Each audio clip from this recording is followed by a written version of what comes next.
What's going on, guys? FM here, taking a look at Shadow Lugia in the Open Great League. Guys, I was really excited for this one because I previously did not have a Lugia that was low enough CP to use in the Great League. So when the Shadow came out, I was really excited to build one. Unfortunately, I got like the worst possible IVs for Great League and for Ultra League. I mean, you're gonna see it. It maxed at like 1452 or something like that.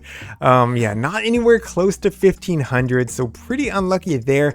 However, this one is going to be a beast once I max it out for the Master League. So I'll be working on that later on down the line. I will have to invest quite a few rare candies, like 300 and something more rare candies to be able to get it there. But hey, I'm really excited to be able to use it. So I did put Aeroblast on it for this video. If you appreciate me using that Elite TM, make sure you leave a like. But I will be talking a little bit about if you need Aeroblast to run it in the Great League, and in general, should you be running it in the Great League. So we're going to be jumping on into some of these battles. I did have a lot of success with this team. I went 9-1 with it in my first two sets, so I was very happy about that. But I still don't necessarily recommend this team, primarily because the back two Pokemons have a lot of weaknesses, a lot of shared weaknesses, right? Both of them very weak to Bastiodon, very weak to G-Fisk, very weak to Sableye.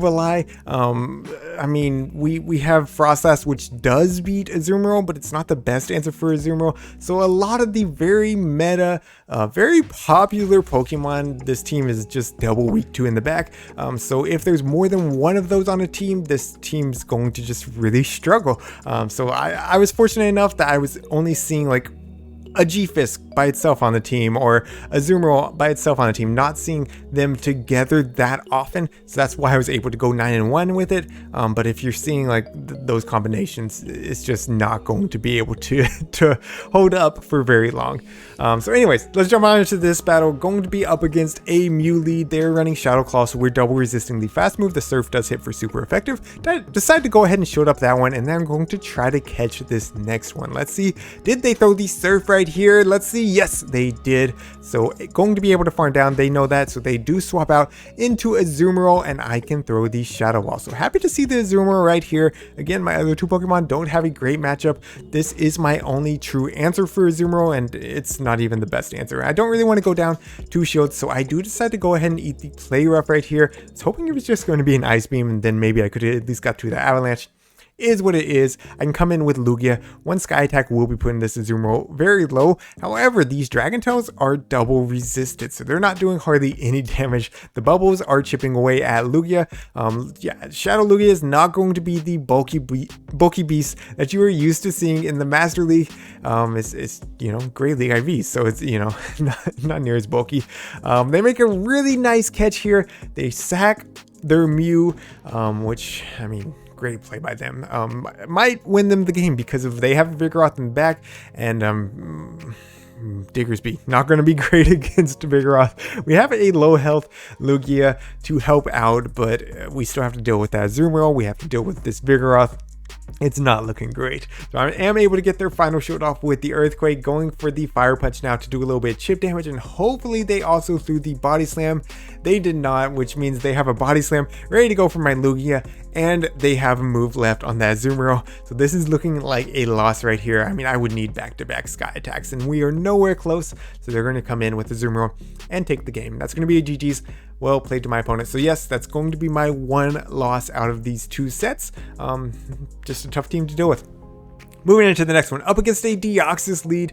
So we are going to be swapping out into Frostlass, and they're going to be answering with an Obstagoon. So you already know what this is. Going to be the triple counter team, more than likely going to have Vigoroth in the back, in which case Lugia is going to have a great time against this team. I mean, once the Obstagoon is out of the way, nothing is going to be hitting for, well, I guess Deoxys does have like Thunderbolt, Rock Slide that we have to watch out for, but the counters are all going to be double resisted. They're going to be doing absolutely nothing.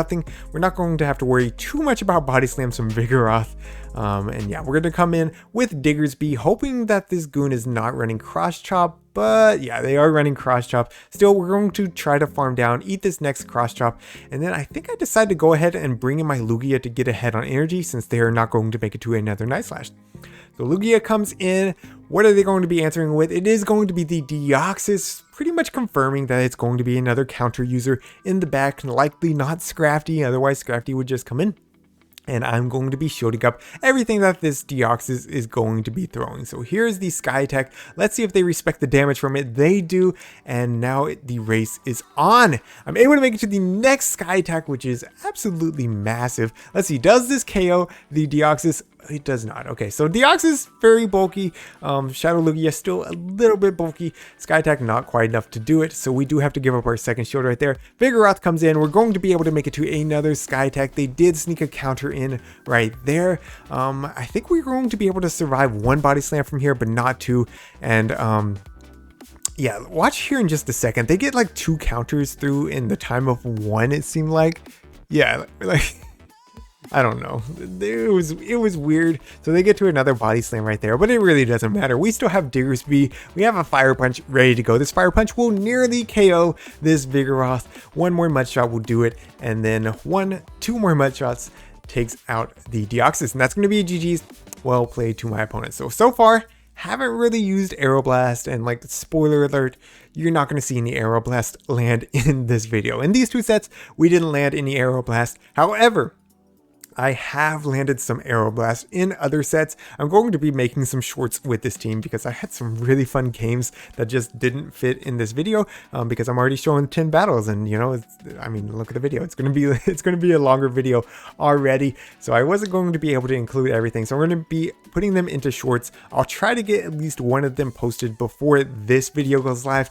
So you can just click on my channel and you'll be able to go to those shorts if you want to see some Aeroblast land, because man, those Aeroblast do hit hard. All right, so looking at this one up against a Trevenant lead, this is a good lead for my Diggersby, and this is exactly where we want to see it. So I'm going to be throwing the Fire Punch right here. They're going to go ahead and go down, and they're going to be coming out with a Nidoqueen, but we are able to make it to another Fire Punch to do some nice chip damage. Very interesting answer here, and we get a shield, which is beautiful.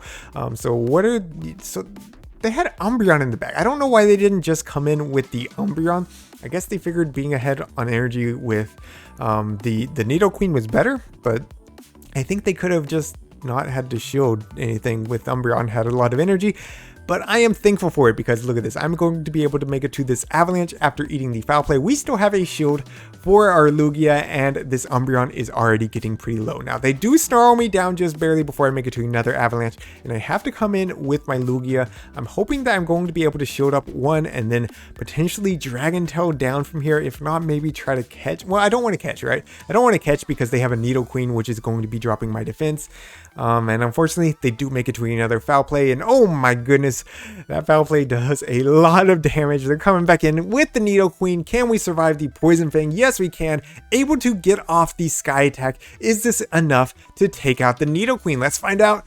Just barely, not enough, but we have Diggersby. One Mud Shot takes them out, and then they come back in with Umbreon, but they are at 1 HP, so one more Dragon Tail takes out the Umbreon. That's going to be GG's.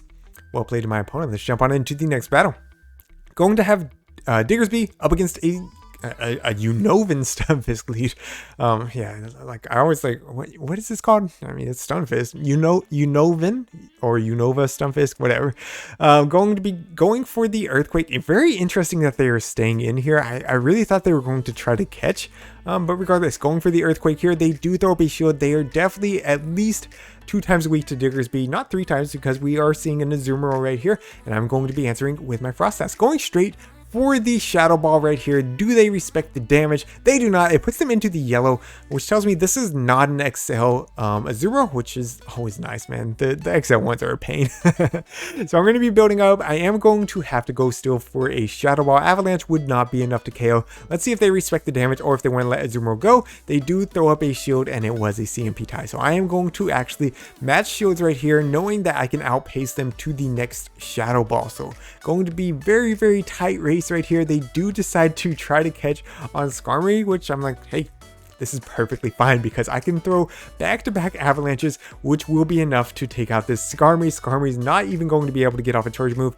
but I do decide to actually come in and kind of sack my Lugia, knowing that I still have to deal with that Azumarill and not wanting them to be able to throw maybe an Ice Beam. Maybe they are running Ice Beam into my Lugia. I figured it's safer just to come in here. We'll still have a healthy Diggersby to be able to deal with that Unova Stunfisk, and we still have a lot of energy on my Frostlass to help me with the Azumarill. So Stunfisk comes back in. They're going to be throwing just pretty much immediately. It's going to be, of course, the discharge, and now I can come in with my Diggersby, go straight for the Earthquake. Their switch clock would have been up, so I was a little bit scared of a swap there, but even if I did, it would just KO the Azumarill. And that doesn't even KO the the Stunfisk, surprisingly. But Azumarill comes back in. We're able to very quickly swap into Frostlass, throw the Shadow Ball. Azumarill is out of here, and two more Powder Snows take out the Stunfisk. So able to survive with 2 Pokemon still alive. And yep, there's the 4-1.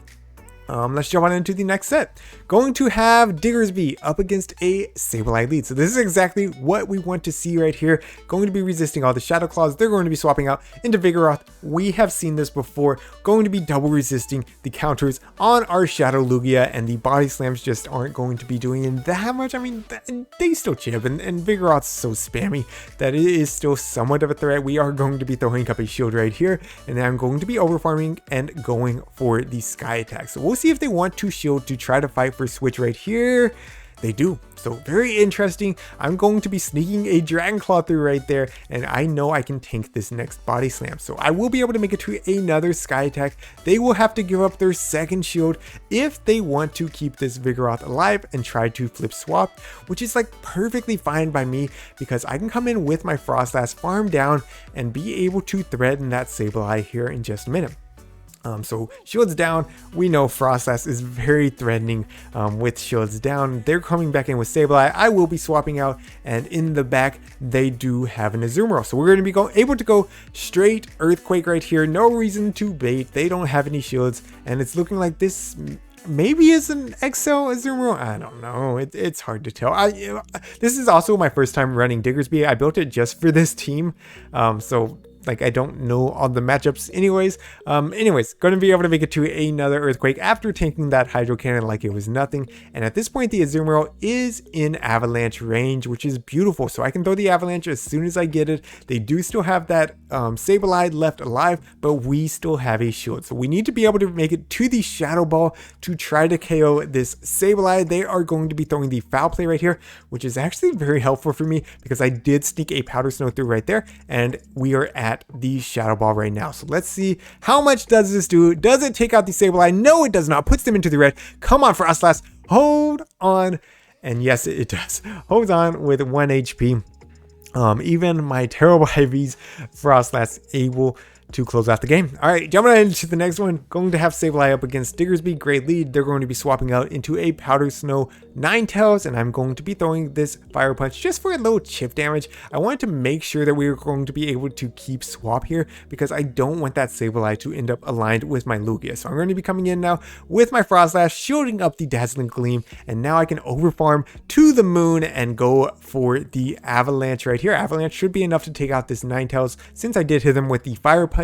Yes, it is. And then here comes the Sableye. Now I'm going to be going for the Avalanche here because Avalanche is still going to do a lot of damage, and it's going to prevent them from trying to farm me down. They're going to have to throw, otherwise they're going to make it to another charge move, and that's exactly what happens. So they throw their energy. I can come back in with my Diggersby to really be walling this Sableye. I mean, pretty well. The Foul Plays do still chunk, and in the bag they have a Shadow Abomasnow. So not necessarily what we want to see right here, but we do connect the Fire Punch, and oh my gosh, that is huge because now we can come in with our Lugia, eat this Weather Ball, and try to farm down. Yes, able to farm down. They're going to get a little bit of farm on their Sableye. Not able to get off the Sky Attack, unfortunately, but I can come back in with my Diggersby. Now, at this point, I have to make a call. If this is the return, it's going to put me very, very low, but it is the Foul Play, and I'm going to be going straight for the Earthquake right here. Fire Punch wouldn't do it right here. We need this Earthquake to connect to be able to take this game, and they no shield. You love to see it. That's going to be a GG's. Well played to my opponent. Alright, jumping on into the next one, going to be up against another Sableye lead. This one not purified, very interestingly. They're going to be swapping out into Vigoroth. We're going to be, of course, answering with... man, Vigoroths were so popular on this day. I just realized like how many we were seeing. Vigoroth very, very popular right now. Anyways, Lugia is coming in to throw the Sky Attack. Let's see. Yes, of course, they're going to be starting to shield to try to flip switch, knowing like that Sableye really can't do anything. They don't even have return on that Sableye. It's going to be Power Gym, which is going to be resisted. So they would only be able to chip away with the foul plays. I'm going to be going for the next Sky Attack here. They throw up a second shield, and I haven't given up a shield yet. So I'm like, you know what? I'm going to go ahead, let this Lugia go, farm down with my Frostlass, and have quite a bit of energy because of this Vigoroth was still pretty healthy. So that's great for me. They're only going to be able to make it to a double resisted body slam, and we do get the Powder Snow down. So they're going to be coming back in with the Sableye. I'm able to throw this Shadow Ball, which of course is going to do massive damage. Boom, puts them into the red. I come in with Diggersby. I don't want this Sableye to even get off a foul play. So I immediately go for the Fire Punch, but they actually catch it on a Skarmory. So interesting. I mean, it hits Skarmory for super effective. So this is still the move that I want to use on Skarmory. I'm perfectly fine with them catching it. Going to be able to spam out another one, and they are farming up quite a bit of energy. So they're building up to the Brave Bird. Let's see if they want to throw the Brave Bird or the Sky Attack. I mean, goodness gracious, they're already in the red. Like there's nothing that they can do at this point. I'm going to go ahead and no shield. I'm here to flex. And yes, it is the Brave Bird, but Diggersby is just too bulky. We have the Fire Punch ready to go. They know the game's over. Able to 2-shield flex on our opponent. That's going to be GG's. All right, moving into the next one, up against a Bastiodon lead, and they are going to be swapping out into Tropius. I stayed in for a little bit thinking that it was going to be Air/Tropius. I thought I could Fire Punch it before I swapped, but it is actually Razor Leaf. So I'm going to be coming in now with Lugia, going for the Sky Attack. They do decide to eat it, and at this point, I know I can at least eat one charge move from this Razor Leaf Tropius. Yeah, just the Aerial Ace, no big deal, and we are able to farm down. Now, unfortunately, they will, of course, come in with the Bastiodon. It's just the way that these Grass Hoe teams work. Only going to be able to make it to the Sky Attack. I really wanted to make it to the Aeroblast, but like I said, no Aeroblast in this video, unfortunately, but I'll be working on those shorts.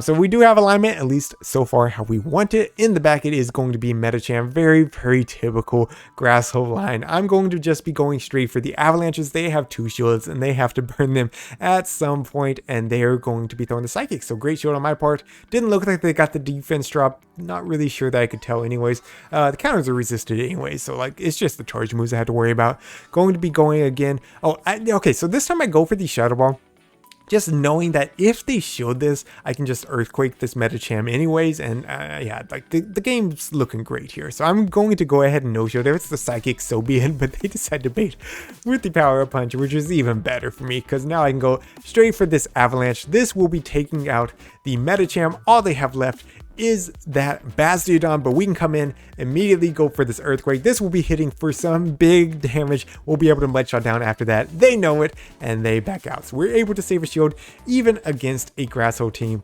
It feels so good. All right, into this next one. Up against a Tropius lead, and yes, they are running Razor Leaf, so we're going to be swapping out into... Okay, so look at this. Another Grass Hoe team. All right, Bastiodon answering for Frostlass. This Grass Hoe team is run in the opposite direction, which is going to be much more challenging for my team, but we are able to make it to this next Shadow Ball. It's not going to be threatening a shield, but it will be putting the Bastiodon fairly low, and at this point, I'm like, you know what? I'm going to come in with my Diggersby. They can't do too much to Diggersby. I'm going to just commit to the farm down. Diggersby will be leaving this with 100 energy, which will leave me with 2 and like basically 3/4 Fire Punches ready to go that can really threaten those grass types. So they realize what I'm doing. They're going to be swapping out now into their Tropius, and I immediately swap into Lugia, which... looking back, probably a little bit of a misplay. I should have thrown the Fire Punch first to go ahead and chip away. That way I could just fast move down, maybe have an Aeroblast ready to go for that Bastiodon. But at the same time, I didn't really want our switch clocks to be too misaligned. And they end up shielding up that Sky Attack, which is like, oh my gosh, thank you. Like, we made maybe a misplay, but they made a bigger misplay right there, because they could have came in with Bastiodon and just straight farm me down. But I think they wanted to burn my shields, so I'm going to be able to get off this Sky Attack to take out the Tropius. They're going to be coming back in with the Bastiodon, but we predicted it. We are able to swap into our Diggersby, and they didn't even hit any bubbles there because they thought that I was still in Well, okay, so maybe they thought I was still in with Lugia and they thought they could no bubble to flex, but maybe they actually knew what they were doing and they wanted more farm on their Medicham right here, because they are able to get the power up punch off. I'm going to be going for the fire punch here because I need to get a shield and I can't let them farm me down. So yes, we get the shield, they can't farm me down. We're going to be able to reach the earthquake. This will be taking out this Medicham. All they have left is the Bastiodon and we are here to flex on them now. Going to be swapping back into Lugia just to be able to get to this sky attack, and Shadow Lugia is a Bastiodon counter confirmed. Oh my goodness, you love to see it. I almost threw the game for that, by the way, but you know what, for the content and for the flex, we had to go for it. So there's the 5-0, guys. I'm going to wrap up the video right now. If you enjoyed today's video, make sure you leave a like. Let me know what you thought in the comments down below. Thank you all so much for watching, and until next time, this is Chill SFM reminding you to always keep pushing forward.